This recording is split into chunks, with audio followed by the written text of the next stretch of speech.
एक बहुत ही भोला भाला सा आलसी लड़का था। वह कोई काम नहीं करना चाहता था, बस खाना खाता, घूमता और सोते रहता था।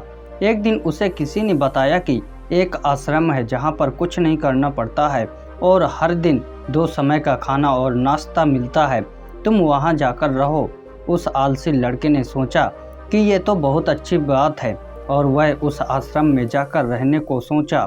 और फिर वह भोला भाला आलसी लड़का अपना सारा संसारिक जीवन छोड़कर उस आश्रम में जाकर रहने लगा। आश्रम में गुरुजी रहते थे। वह कुछ समय सबको प्रवचन देते। वह आलसी लड़का सुनता था, बाकी समय आराम करता था और फिर भरपेट खाना खाकर सो जाता था। ऐसे ही उस लड़के का दिन गुजरता गया। एक दिन उस आश्रम में कुछ भी नहीं बना। नाश्ते के समय नाश्ता नहीं मिला। उसने सोचा नाश्ता नहीं मिला, भोजन तो मिलेगा। अब भोजन के समय भी उसे भोजन नहीं मिला। लड़का दौड़ कर आया, गुरुजी से पूछा और बोला कि आज भोजन क्यों नहीं बना है। गुरुजी ने कहा, बेटा आज एकादशी है और जितने भी आश्रम के सदस्य हैं उनका उपवास है और तुम्हारा भी आज उपवास है। आज भोजन नहीं बनेगा। वह लड़का आलसी था और उसे भूख भी बहुत लगता था। उसने गुरुजी से बोला, मैं उपवास नहीं रहूँगा, मुझे भूख लगी है, मैं खाना खाऊंगा। गुरुजी ने बोला, ठीक है, जाओ भंडारे में से सामान लेकर आओ और आश्रम में नहीं बाहर जाकर बना लो।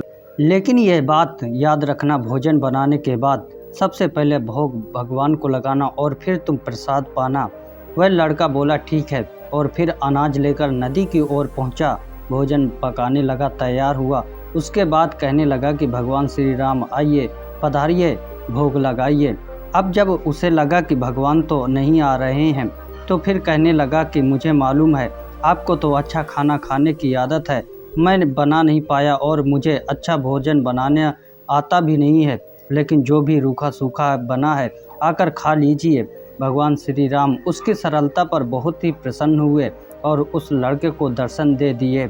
उसने देखा कि भगवान श्री राम आए हुए हैं और उनके साथ में माता सीता भी आई हुई है, लेकिन लड़के ने सिर्फ 2 लोगों के लिए ही भोजन बनाया था, एक अपने लिए और दूसरा भगवान के लिए। और अब क्योंकि भगवान के साथ सीता माता भी आई हुई थी तो उसने उस भोजन को सीता माता और भगवान के सामने ग्रहण करने को रख दिया। भगवान श्री राम और माता सीता ने भोजन किया और उसके बाद वह जाने लगे तो वह भोला सा लड़का बोलता है कि प्रभु आप आए, दर्शन दिए, बहुत अच्छा लगा। मुझे खाने को कुछ नहीं मिला, लेकिन कोई बात नहीं, लेकिन आपसे एक विनती है कि अगली बार जब आप आएंगे तो कितने लोग आएंगे ये बता दीजिए, ताकि मैं उतने लोगों के लिए भोजन बनाकर रखूँगा। भगवान श्री राम मन ही मन मुस्कुराए और फिर अंतर ध्यान हो गए। लड़का आश्रम गया, दिन बीतता गया और फिर एकादशी का दिन आया। इस बार उसने 3-4 लोगों के लिए अनाज ले करके खाना बनाने के लिए नदी किनारे पहुंचा और उसने बड़े प्रसन्नता से भोजन बनाया और इंतजार करने लगा कि प्रभु आइए और भोग लगाइए। इस बार लड़का देखता है कि भगवान श्री राम पूरा राम दरबार लेकर आए हैं, जैसे माता सीता, लक्ष्मण, भरत, हनुमान जी और सभी लोग आए हैं। लड़के ने 3-4 लोगों का भोजन बनाया था और इस बार भी भोजन कम पड़ गया। लड़के ने निराश होकर भोजन को प्रभु के आगे रख दिया। उन्होंने भोजन किया और फिर चले गए। इस बार भी लड़का फिर से भूखा रह गया। अब लड़का फिर आश्रम गया, दिन बीतता गया और फिर एकादशी का दिन आया और इस बार गुरुजी से कहने लगा कि गुरुजी मुझे इस बार थोड़ा ज़्यादा अनाज दीजिए।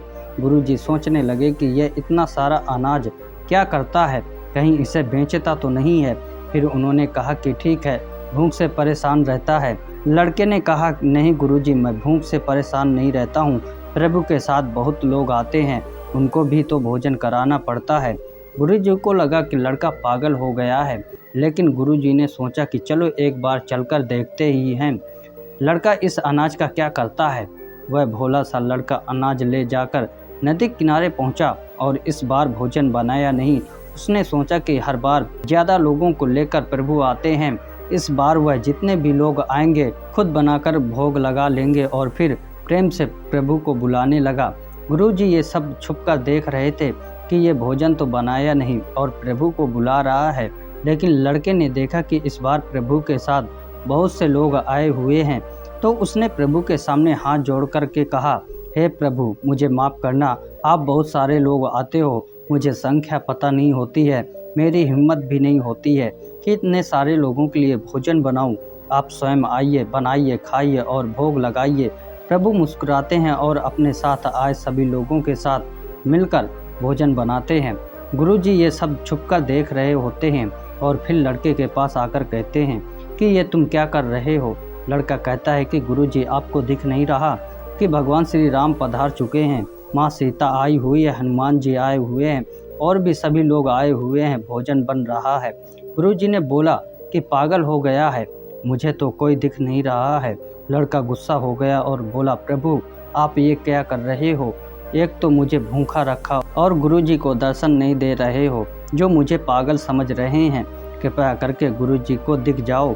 भगवान बोले नहीं, मैं इन्हें नहीं दिख सकता। लड़का बोला क्यों नहीं दिख सकते, मेरे गुरुजी तो बहुत महान हैं, बहुत ही बड़े ज्ञानी और ज्ञाता हैं।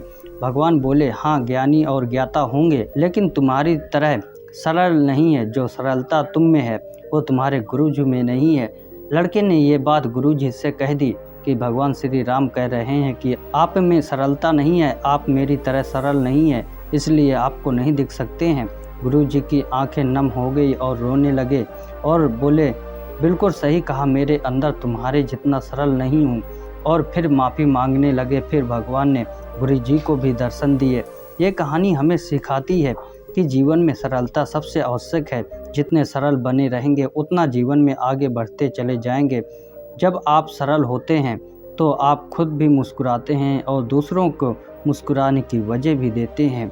वीडियो कैसा लगा मुझे कमेंट में ज़रूर बताएं। अगर चैनल पर नए हैं तो चैनल को सब्सक्राइब ज़रूर करें। धन्यवाद।